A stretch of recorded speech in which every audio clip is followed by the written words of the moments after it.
Good evening and welcome. I'm Bradley Graham. I'm the co-owner of Politics and Prose, along with my wife, Alyssa Muscatine. And on behalf of everybody here in P&P, thank you very much for coming. It's really a special treat for me to be hosting Blaine Harden this evening. You know, we've known each other since the 1970s when we were both cub reporters in New Jersey. It's another cub reporter from those times out there in the audience, David Marinus with his wife Linda. We don't look like cub reporters anymore.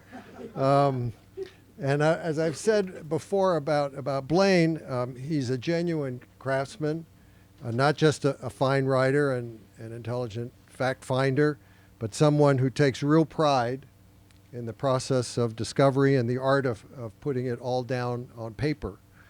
He had a terrific run at the Washington Post, where we also were colleagues. Among other assignments, Blaine had 3 foreign postings as bureau chief in East Asia, Eastern Europe, and Africa. He's also worked for the New York Times, which we'll forgive him for, written for other publications, and contributed to PBS Frontline. Additionally, Blaine wrote 4 previous books, one on Africa, another on the transformation of the Columbia River, and 2 involving North Korea. One of the Korea books was an amazing story about a person born in a North Korean political prison camp who incredibly managed to escape and make his way to the West. And the other was about the rise of Kim Il-sung and a fighter pilot who defied him, defecting by flying a Soviet MiG-15 to South Korea and eventually making a new life for himself in the United States. And it was while researching the book on the former fighter pilot that Blaine learned of another intriguing character, Donald Nichols, a swaggering, beefy, gruff American who operated as an Air Force intelligence officer during the Korean War and seemed astoundingly well informed. So that piqued Blaine's interest, and his new book, King of Spies, recounts the quite fascinating but also very troubling story of this audacious spy who rose from being a motor pool mechanic at the end of World War II to play a pivotal role as a black ops operator during the Korean War.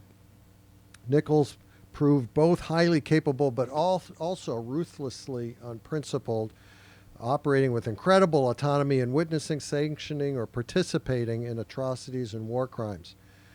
His tenure in Korea lasted an astonishing 11 years, but it eventually unraveled and ended in disgrace, as you're going to hear from Blaine in a minute.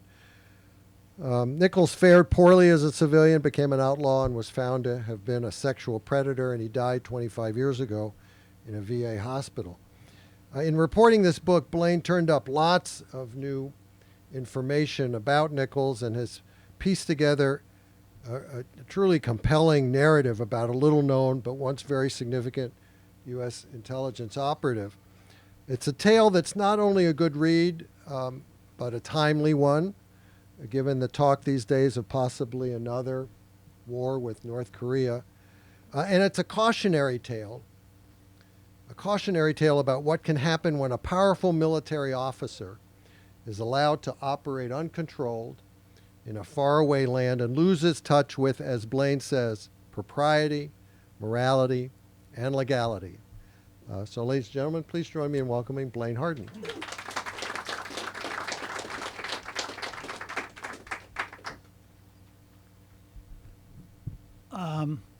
So as we all know from the news, North Korea is getting closer and closer to being able to deliver a long-range ballistic missile with a nuclear warhead.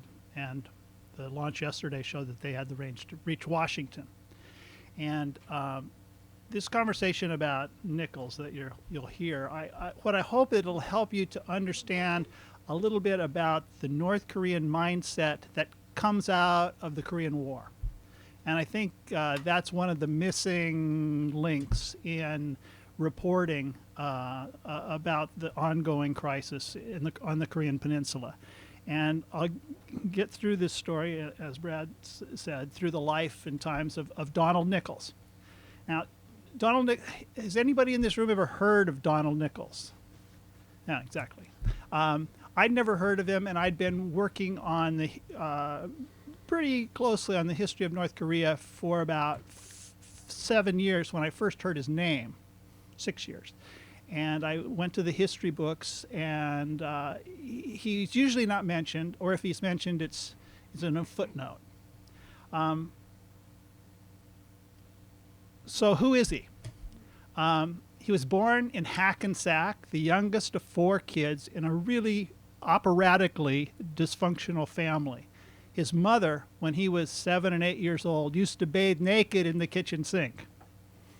And she had sex with men, not her husband, on the sofa in front of her boys in his early childhood. And then she just cut out altogether and left the family. And with his father and his 3 older brothers, he moved in 1930 to South Florida. And his father was very upset about the absence of his wife and was perhaps mentally unstable. He threatened on several occasions to cut his own throat, but only after he'd cut the throats of his boys.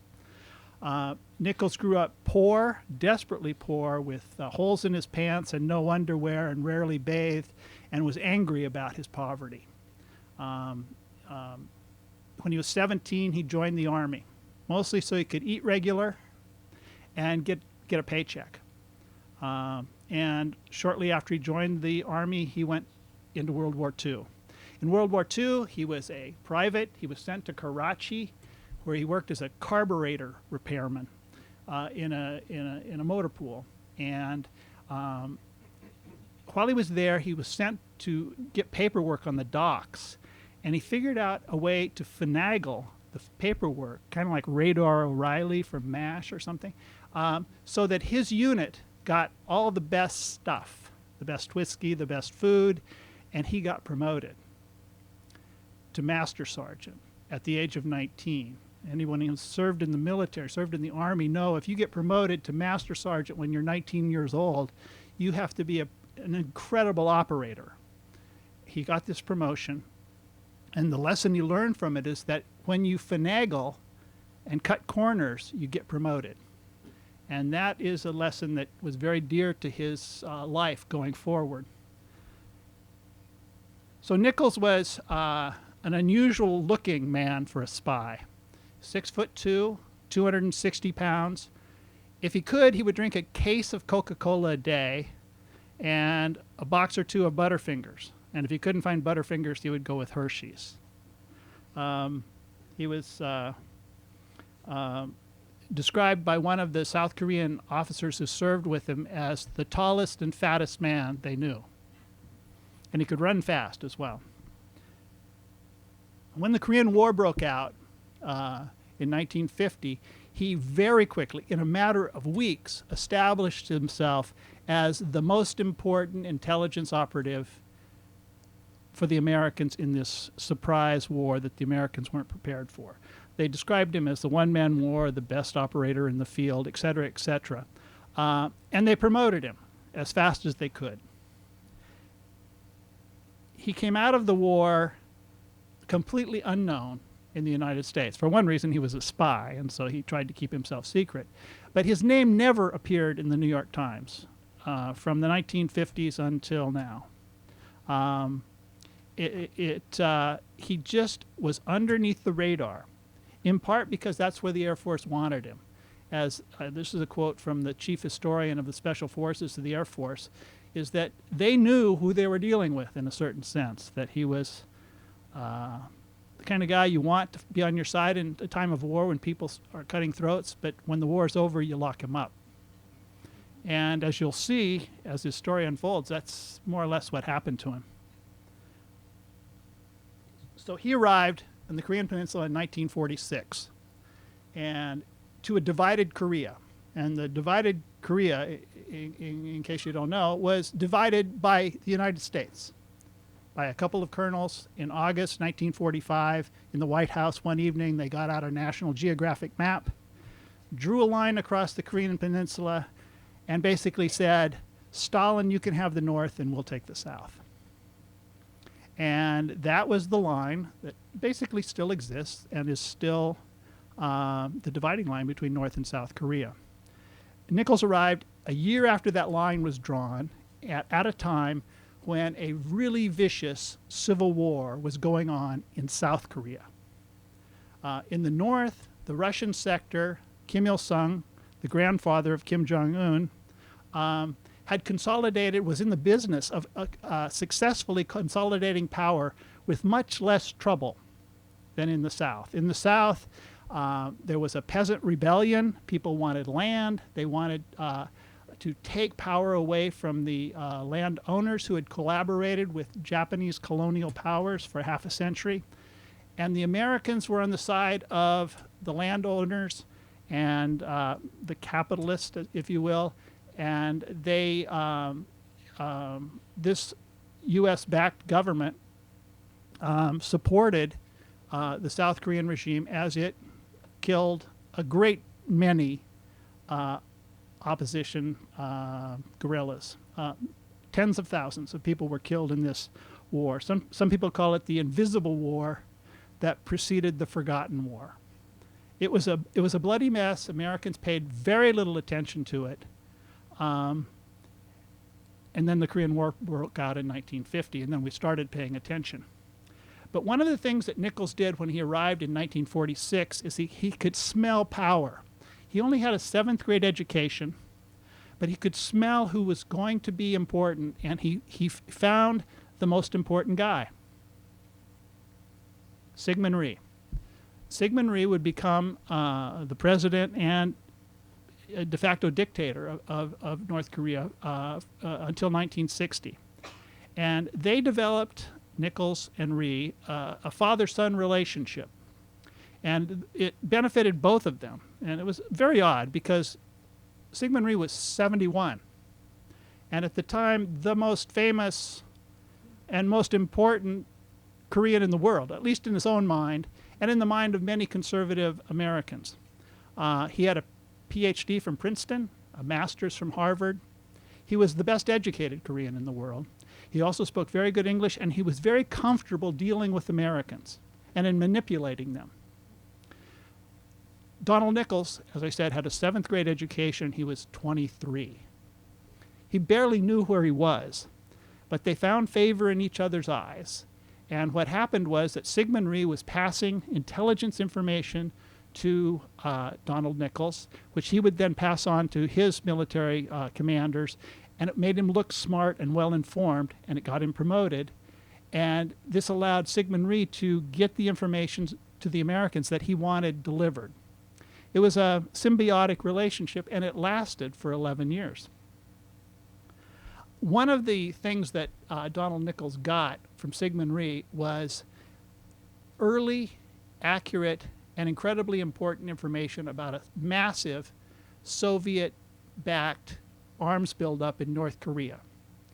Nichols knew, he had contacts given to him by Rhee that said that the Soviets, that Stalin was shipping in massive amounts of tanks, military aircraft, artillery guns, and lots of small arms.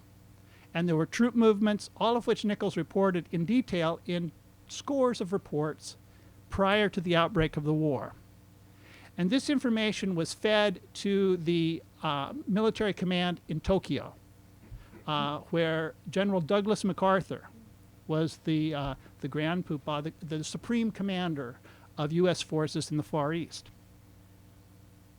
And that's MacArthur and his chief of intelligence, a man named General Charles Willoughby. MacArthur was 70 years old, entering his 8th decade of magnificence as the most important military man in the world, at least in his mind, but many people thought that as well. But he also suffered from a problem that one of his biographers, William Manchester, described as peacockery, which is an unwillingness to learn what you don't already know.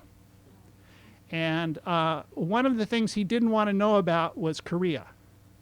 He didn't have the resources to revivify Japan, as he was doing a superb job of, and deal with this awful mess in Korea. A civil war is all very complicated. He didn't want to know about it.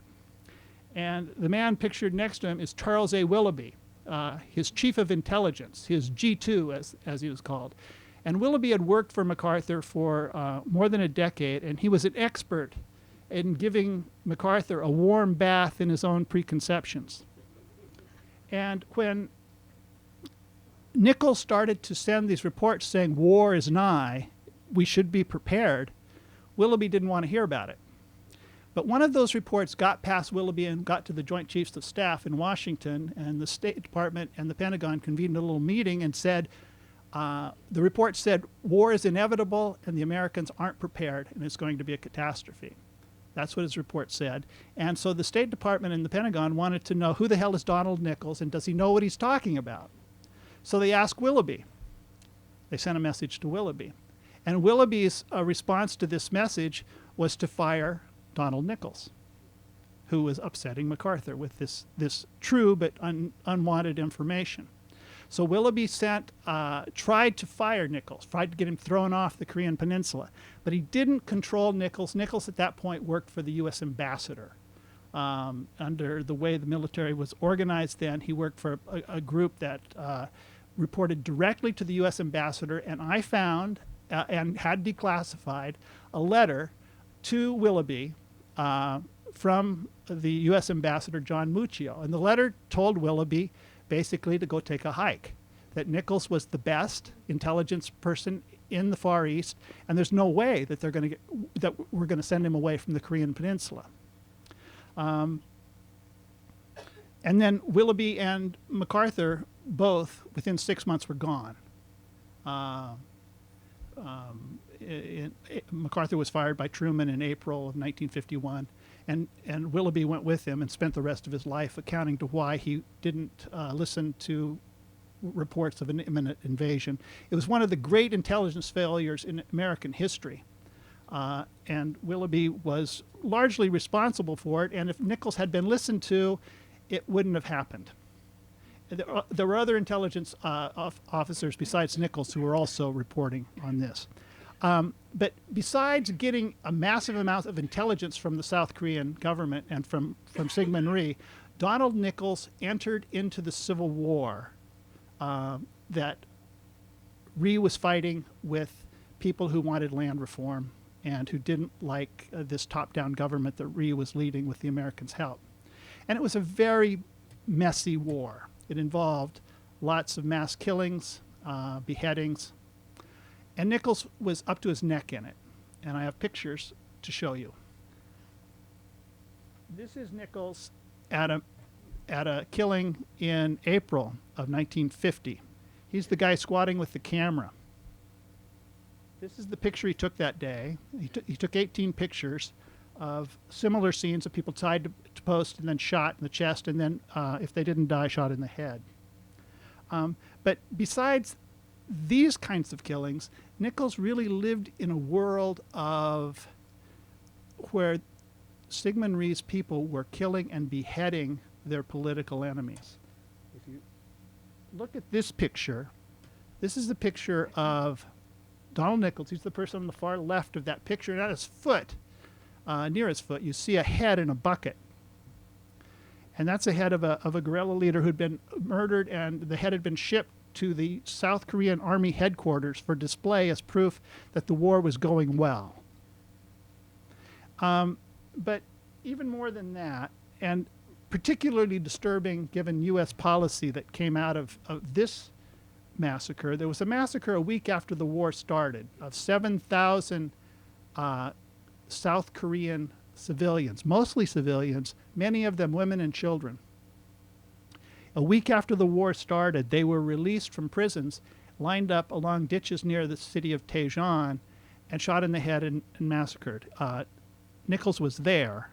He did not report upon it, even though he wrote letters that I found that he was there describing what he saw. And he later changed the location of this massacre and lied about it his whole life. But what's interesting about the Daejeon massacre is that the official American Army, official U.S. Army history of the war says that this massacre was committed by North Koreans. The U.S. Army intelligence filed reports during the war, contemporaneous reports on the days of these massacres, saying that the South Koreans did it with Sigmund Rhee's knowledge and approval, and had photographs that were in Washington. A few weeks after the massacre occurred, those were in the files, and the official history that was written in 1992 ignored all that and blamed it on the North Koreans. So the Americans were complicit in covering up some of these terrible human rights abuses of the South Korean government against its own people, and Nichols was in the middle of that. So this is a pretty dark picture of an American. But Nichols' story is not just that. He was also an incredible hero of the Korean War. The Korean War broke out in June 1950. The Americans were overwhelmed. They only had 500 men in arms, American men in arms, and the South Korean army was quickly overwhelmed by 90,000 North Korean troops moving in a blitzkrieg maneuver with 90 big T-34 Soviet tanks. And the Americans just fell back, and so did the South Koreans. It was a catastrophe for several weeks. And the only person who really distinguished himself, or one of the few people who really distinguished himself in the early weeks of that war, was Donald Nichols. He so distinguished himself that he won the second and third most important American medals for valor, the Silver Star and the Distinguished Service Cross. One was for finding weaknesses in the T-34 Soviet tank, and another was for finding a crashed MiG-15, which was decimating the American bombing planes. And he found some of the technical secrets of that aircraft and sent it to the United States, where U.S. engineers redesigned the F-86 Sabre fighter, which then went to Korea and outfought the MiG-15 in the Korean War. So it was a really key bit of intelligence work that he pulled off under immense strain, pressure. But even more important than that, and something that he did not talk about and did not get a medal for, was that during the war, he was a key player in saving the American army from losing, from being completely pushed off the Korean peninsula. By August of 1950, 2 months after the war started, the North Koreans had pushed the Americans all the way down to the southern tip of the Korean peninsula, a little patch of land called the Pusan Perimeter. And the Americans, if they'd been pushed off, the war may have been lost. They would have had to re-invade the Korean peninsula. Nichols was down there inside the Pusan Perimeter, and he had a trick up his sleeve that nobody else had. He had a team of North Korean cryptographers that he had recruited before the war and had outfitted with radio interceptor stuff, and he grabbed onto those guys in the Pusan Perimeter, and they started breaking the North Korean battle codes and giving, this is Army General Johnny Walker, 24, 48 hours notice of whenever the North Koreans were going to try to make an incursion into the perimeter and destroy the Americans. And they repelled these incursions and did not lose the war. And Nichols was credited by the South Korean government as the key individual in making this intelligence breakthrough. This work that he did just in those, from June until October of the first year of the Korean War, he went from being a master sergeant to being a captain during that time. A year later, he was promoted to major. His commanders in the U.S. Air Force were so grateful for this guy that they basically decided to give him carte blanche to run his own war. So he created a secret unit that had many different names, but the name that everybody remembers was just called Nick. There was the CIA, there was Army Intelligence, and there was Nick, named after this guy with the 7th grade education who was photographed with heads in buckets. And he was given his own base, and he had about 50 American Air Force officers working for him, about 200 South Korean Air Force officers working for him, and 700 to 900 agents, which were people that he recruited from North Korea who had fled into South Korea and who were either in prison or in refugee camps of some sort. And many of them were criminals. And he came to them with a deal they could not refuse. If you come to work for me, your sins are forgiven, and you can become, after you if you survive, a member of the Air Force, or you can stay here and rot in your camp or your prison. So he recruited those people, and he sent hundreds of them, maybe even thousands, into North Korea. Those who went in by parachute mostly didn't come back. They were either killed or defected or found other ways, but they didn't come back. He also sent people in from bases on islands on both sides of the Korean peninsula that he controlled. He had more than 25 bases. So Nichols built an empire, and what was interesting about his empire is that he did not report to anybody except the general who ran the 5th Air Force. And this is a very strange situation. You have a captain who has nobody telling him what to do except for the general who runs the entire air war in a major American war. And basically this meant that Nichols had no supervision. He said that he had a legal license to murder. And I talked to people who went with Nichols on aircraft when Nichols pushed people out of those aircraft to their death. He either didn't like the way they had, one was somebody who may have killed some houseboys that he liked, and he also pushed people out of airplanes, or he had people dropped out of airplanes over North Korea without benefit of a parachute, according to eyewitnesses. Nichols admitted that he misused his legal license to murder in an autobiography he wrote later, and he certainly did. But no one. He actually had a shootout too with some of his own agents who came for him in the middle of the night to kill him because they did not want to be sent to North Korea. And he shot several of them. But this shooting in his own quarters at night at a U.S. air base never got into his military service record because nobody was supervising this guy. But getting back to what I said at the start of this conversation, which is that North Korea is targeting the United States now with ballistic missiles. One of the reasons is that North Korea has a lingering anger at the United States from the Korean War. And Nichols is in the middle of that. He was the principal finder of targets for the carpet bombing of North Korea. And the carpet bombing of North Korea was a very serious business that went on for 3 solid years. The Americans, after being caught with their pants down when the war began, quickly marshaled their assets. And their assets were a huge number of B-29 bombers left over from World War II, unlimited amounts of conventional bombs, lots of napalm, and lots of really good bomber pilots. And so the Americans began systematically to bomb North Korea almost every day for 3 years. It was described in the official U.S. history of the Korean War as a leisurely process, because in most of North Korea there was no opposition, there was no flak, there was no fighter jets coming after them. It was like mowing a lawn, destroying North Korean cities. And this is what what many North Korean cities looked like during the bombing.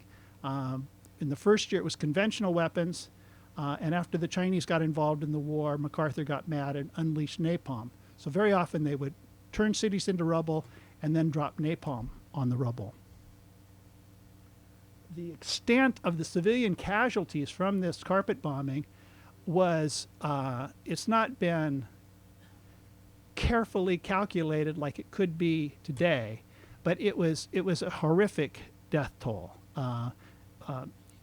Curtis LeMay estimated that the Americans killed 20% of the civilian population of North Korea.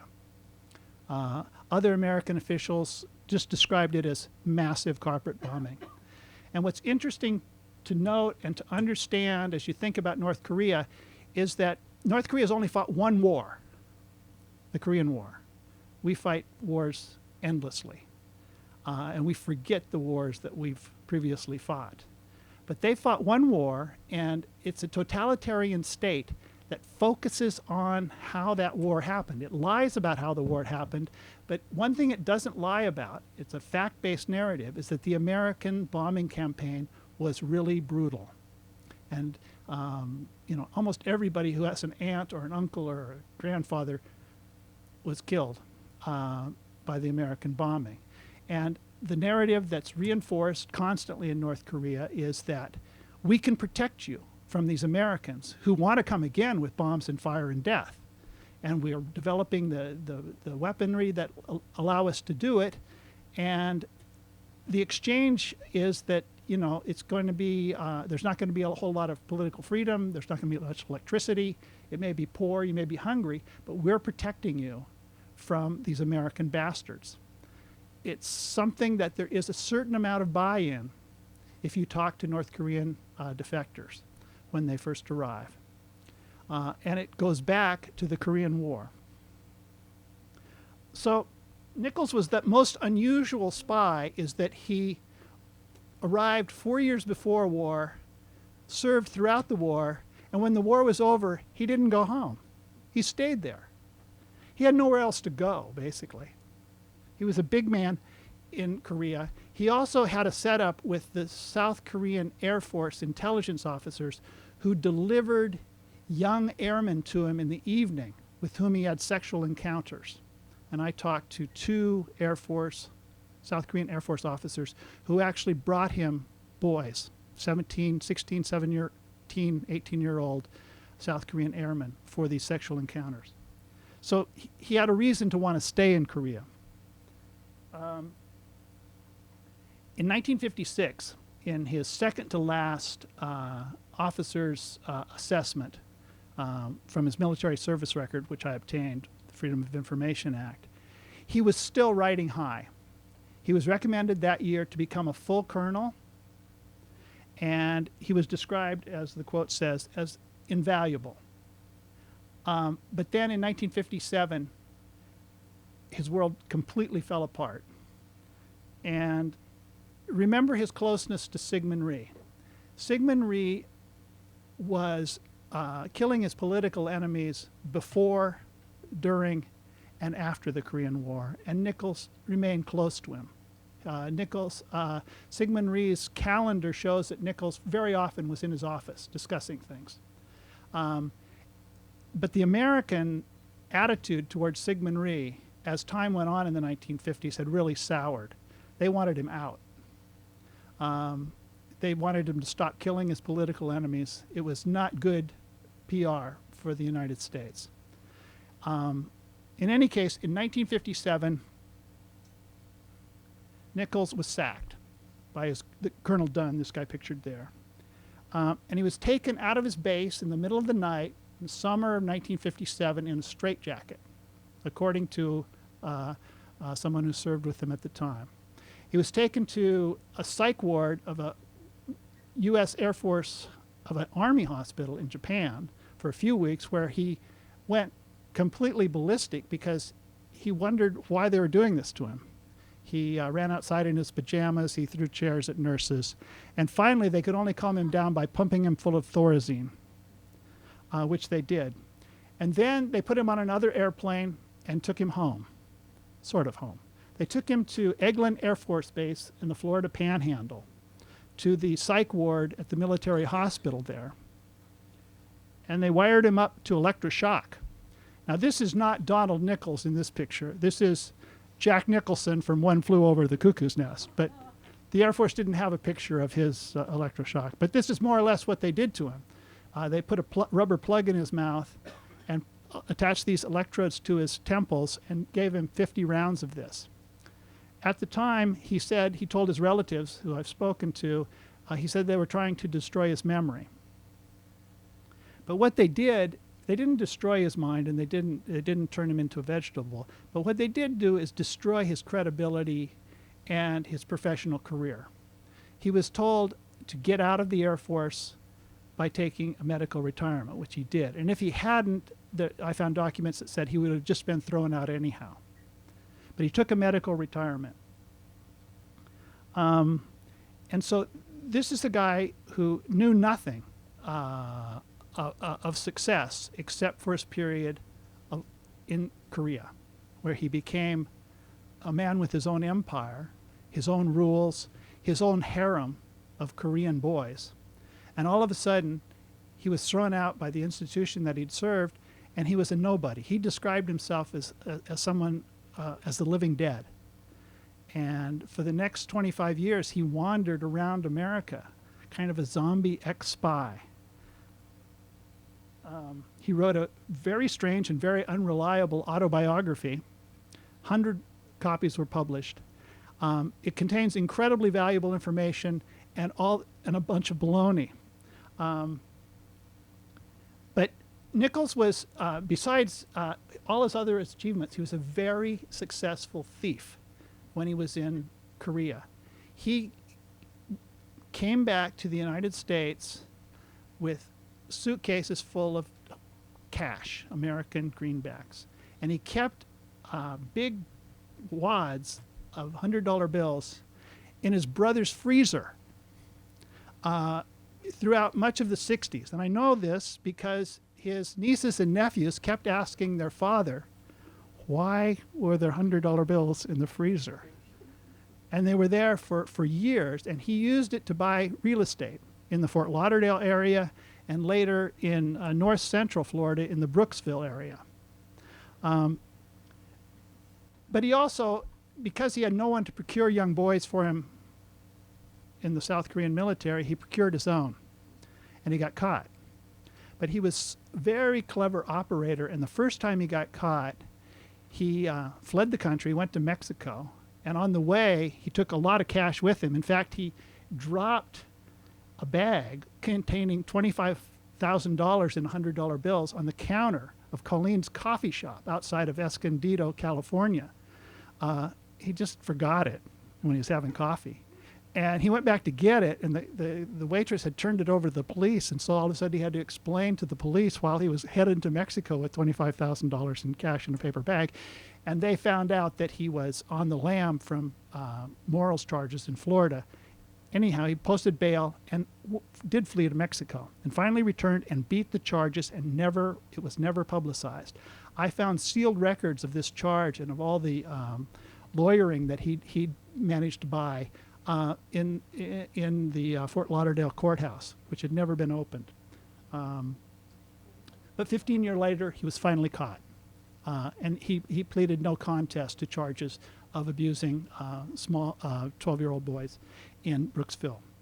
And he died in Tuscaloosa, Alabama, in a veterans hospital in 1992. But one last thing about Nichols is that he was a spy to the bone, and he even faked his grave. This is his gravestone in Brooksville, and for this gravestone, he invented a wife. As I said, he wasn't very interested in women. He was interested in very young boys, but he liked the idea of a wife. And as he aged, he invented one, and he had her buried next to him in an empty box. The idea of her, and he also always missed his mother and hated his mother, and felt bad about his dad being so unhappy. So he invented graves for his parents and had a headstone for them next to him. And they're not buried there. They're buried elsewhere, and they never reconciled. But most interestingly of all, this man for whom the Korean War had been the be-all and end-all of his life, the only part that he was really, really successful in, his gravestone does not mention that he was a U.S. Air Force officer, that he served in Korea. He just completely forgot the Korean War in his resting place, final resting place. So I'm happy to answer questions about how I documented this story, which was an interesting part of it, or anything else related to North Korea.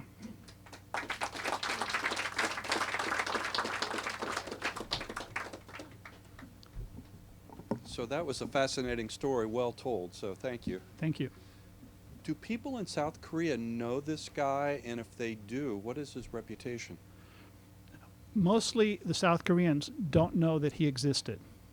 And part of that is what happened at the end of his career is that he was removed unceremoniously and secretly and became a non-person in the United States. However, in 1987, just 5 years before his death, when he was old and very fat, he went back to South Korea. He was invited by some of his colleagues in the intelligence services, many of whom had become rich and very powerful in a South Korea that was starting to prosper. And they feted him. They had dinners for him. He was actually there was video made, news video on the main South Korean news channels. At that time, this was prior to any real investigation in South Korea into the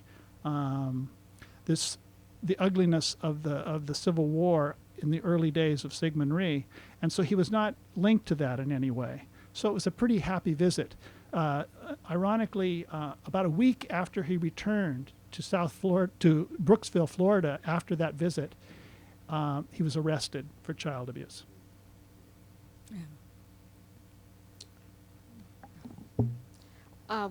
Fascinating, absolutely fascinating. One minute I'm thinking Heart of Darkness, another minute I'm thinking Patton, General Patton, who didn't know what to do when the war was over, because that war was what he loved. But my question is, I've been watching the Vietnam series. That was my generation's war, yours too, probably. And it wasn't as bad as this. We bombed them a lot, but we didn't carpet bomb them, at least I don't think so. And the Vietnamese seem so happy to reconcile with the Americans. At the last episode that was last night, Yeah. they welcome the Americans, they smile, they talk. Why the difference? Well, that's a really good question, and it's really important to understand why North Korea has not reconciled with the South. North Korea is a totalitarian regime. You know, totalitarian regimes are pretty rare. Stalin, Mao, Enver Hoxha in Albania. I almost said Alabama. They're rare, and they tend to be short-lived, 20, 30 years maybe, and then they molt into something else. After Stalin died, the Gulag disappeared. The Soviet Union became a different place after Stalin died. Same with Mao, same with Albania. But they did have Les Juan. Huh? The Vietnamese did have Les Juan, and 10 terrible years, something I didn't know about. But in North Korea, Kim Il-sung was the great leader from 46, 47 to 94. Okay? He died. His son takes over, rules till 2011, and nothing really changes. And now Kim Jong-un, and Kim Jong-un is more like Kim Il-sung than his own father. So there's been a continuity of totalitarianism there that is unique in world history. And what totalitarian states need, as like a fish needs water, is they need an enemy. They need a great existential threat. And so with this fact-based narrative about the bombing and other atrocities of the war, some of which they manufactured, some of which are real, they can take the United States, and to some extent South Korea and Japan, as a permanent, active existential threat that must be protected against. So comity, an end to hatred, is not in the survival interest of the Kim family. And the Kim family is probably better understood as a gangster operation that benefits, a few 100,000 people, and then in fact, the country is organized by concentric rings of loyalty away from the capital. So it's their business to keep the United States as an enemy because it justifies endless repression. And there is a certain amount of buy-in from the repressed. There are 25 million people in North Korea. There are only 30,000 people who fled to South Korea in 70 years. And the border is policed, but there's not a big rush on that border. People are captives of that regime. And I think that's the answer. Thank you. Well, I've had the pleasure of reading a couple of your books already, so I was eager to see you. I loved the one about the guy who escaped by stealing the plane he was flying for the Air Force. Well, couple of questions maybe, but how I kind of missed how Nichols got into being a spy to begin with. Well, he got into into the business of being a spy by taking 6 weeks of spy school in Japan. Oh. And he didn't want to go home to South Florida, where his family was a dysfunctional mess and he didn't know what to do. He liked the military. And this was a way to sort of professionalize his career. And then after 6 weeks of counterintelligence training, he was sent to Korea. And Korea at that time in 1946 was where nobody wanted to go, particularly if you're in Japan. There's a famous line by one general said there's 3 things to fear if you're based in Japan: diarrhea, gonorrhea, and an assignment to Korea. But Nichols didn't feel that way. He went to Korea eager and ambitious, wildly ambitious. And he learned the language, which almost no Americans did at that time. And he developed contacts. And he slowly, in fact, within a few months after he was there, he conceived of the idea of a sort of spy empire of his own. And he realized it. In a sense, he was kind of like T.E. Lawrence, who went to the Middle East 4 years before the outbreak of World War I. He learned the language, he learned the geography, learned the religion, he learned everything, as though he knew the war was coming. And when the war happened, he was uniquely positioned to be a low-ranking but incredibly powerful commander of British forces in the First World War. And he also became an international celebrity. Nichols was sort of the same thing. He knew the language, he knew the leaders, but he hardly ever read a book. And he didn't have any idea of a larger geopolitical, ethical, moral scheme of how the world should work. He only knew power, almost at a street level. And he loved it, and he stayed in it as long as he could until he left in a straitjacket. So, and he was kicked out of the military because he went crazy, because of his sexual predations, because of everything. One of the things that I did not find in the documents that described why he was removed from Korea was any reason that made sense. Now, this guy was the best informed intelligence asset in Korea when he was removed. And they said that in his own military service record. Nobody had better contacts in the Korean government than him, which was a useful thing, given the blood that America had spilled to keep South Korea in existence. So why not keep him there, or bring him home and put him to work in the Pentagon, or the CIA, or something? But instead, they grabbed him and said that he was severely schizophrenic. That's what the psychiatrist said. But he was not severely schizophrenic. There was no evidence in his military service record or in his colleagues that I interviewed, some of whom I talked to almost every week for a year. He was not mentally ill. The U.S. Air Force psychiatrist made up a false diagnosis of his mental illness. And why they did it, they didn't say. But it's clear it was a phony diagnosis. That's very clear from the record and from psychiatrists I've talked to who actually served during that era and who've read his medical record, which I have. So Nichols was probably removed, although I don't have documentation for that, because he was too close to Sigmund Rhee. And the Americans had soured on Sigmund Rhee, and they didn't trust Nichols. I do have documentation that Nichols, when he went to visit Sigmund Rhee, he passed information both ways. He told the Americans what Sigmund Rhee was up to, and he told Sigmund Rhee what the Americans were up to. And that's a very strange position for an American Air Force major to play both sides against the center for his own power. And he was doing that according to his own wife, a letter that I found. He had a wife? I thought He was didn't. married to an Austrian woman. Oh. This is Sigmund Rhee's wife who wrote Oh, the letter. Sorry. oh. I'm sorry.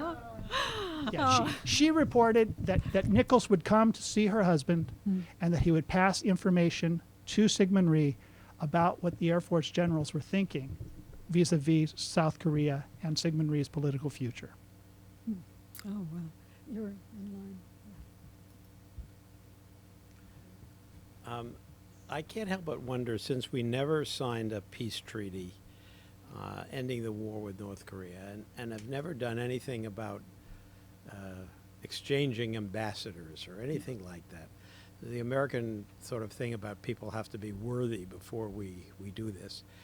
That they, and I don't have any use for the Kims. I mean, I'm no peace stick. It seems to me when Jimmy Carter made overtures and Clinton, if we had given a little bit, we had very little to lose. I mean, these people are desperate for some sort of respect and all. Do you have any thoughts about that? Well, yeah, I think that the United States in the past and moving forward should try to improve diplomatic contacts. And if they have some success, is to have formal diplomatic relations, embassies, exchange of ambassadors, official ending of the Korean War,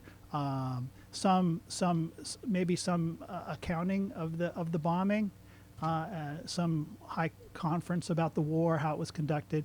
But that's very difficult to do with this particular regime because it's a criminal regime that signs agreements and then goes back on the agreements, and that is very much afraid when Nicolae Ceausescu was overthrown in Romania at the end of 1989. I've been told by CIA people that the Kim family was very, very much alarmed because they had had some contact with Ceausescu. And they saw that weakness quickly resulted in being lined up against a wall and machine gunned to death. And after that, after Gaddafi gave up his nukes, he ended up dying in a drainage ditch, in a bloody mess. And they're aware of that too. So it's very difficult to negotiate with a regime that is quite willing to subjugate, starve, repress, torture, imprison a large percentage of its own population to survive in power generation after generation. Kim Il-sung died of natural causes when he was 84. Kim Jong-il died of natural causes when he was 69. And Kim Jong-un is 33. And if he has all of the systems that his father and grandfather had in place are still in place. And you can see where this is heading. I mean, most of us in this room will be dead, and Kim Jong-un will still be, this super marvelous leader. And what can change that is hard to know. But given that, probably diplomacy, efforts to reduce the tensions, trade, reduction of military maneuvers for a cessation of missile testing. There's some suggestion in the papers today that this is what North Korea is now ready to do, now that they have crossed this line of being able to deliver a missile anywhere in the United States, that they may want to talk. But who knows, really? But one thing that's very much upset the North Korean watchers, of which there are many thousands of people been watching North Korea for decades, is Trump and his tweets and his erratic behavior. So there's tremendous amounts of concern that war may figure into the political calculations of our president as he faces this Russian inquiry. So, there's just so many balls in the air. I guess that's my rather poor answer. So Blaine, we have time for two more questions. Let me take one of them. Okay. Because, I'm wondering what are your main unanswered questions still about Nichols, and what do you think lie in these documents that you weren't able to get out of the Air Force? I mean, you got so much information through your Freedom of Information requests and other efforts, but as you write in the book, the Air Force continues to exercise its prerogative to withhold some, limit access to some documents involving operations that are more than 60 years old that Nichols was involved in. So what are they hiding? Well, I don't know, because I haven't seen the documents. But I don't think they're hiding. The one thing that's being withheld is why Nichols was put in a straitjacket and taken to the Jack Nicholson treatment. And I think that there probably is a document that may involve the Eisenhower administration, the State Department, the Air Force, and the CIA. But that's the kind of document that I haven't seen, and I don't think I will. Anybody will see. I just don't know. But I think that the military records that were withdrawn in 2011 were intelligence reports during the war, which I don't think would open up any new window on Nichols' experience. There's a famous scene in the Indiana Jones movie where they take all these documents and put them on a cart and then take them down a hallway in the archives for no apparent reason, and they just disappear.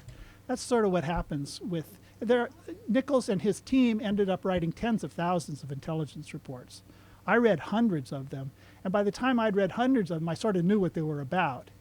And I don't really think that the ones that are still classified would open up anything new, because they wouldn't be about his relationship with Sigmund Rhee. And one thing that we talked about before before I started talking here was, how I got all these documents. And one of the keys to finding out about Nichols were American Special Forces officers who served in Air Force successor units in South Korea. And in the office, which I never got in because it's the Special Forces thing and they never let you near it, but there's a shrine to Nichols there. His picture and some ribbons, and so they see him as a hero, sort of the George Washington of special ops for the Air Force. In fact, that's what he was. And so they wanted to know more about his story. And when I found some of these guys, I said, I need to get his military service record, and I need to get his colleagues who fought with him. And they delivered. They found people in the Pentagon. I got a list of like 100 names of people who fought with him. And most of them were dead, but I just kept calling, and finally an old guy would answer the phone. And then they leaned on the Office of Personnel to release his military service record 3 years before it had to be released under the law, which suited my deadline.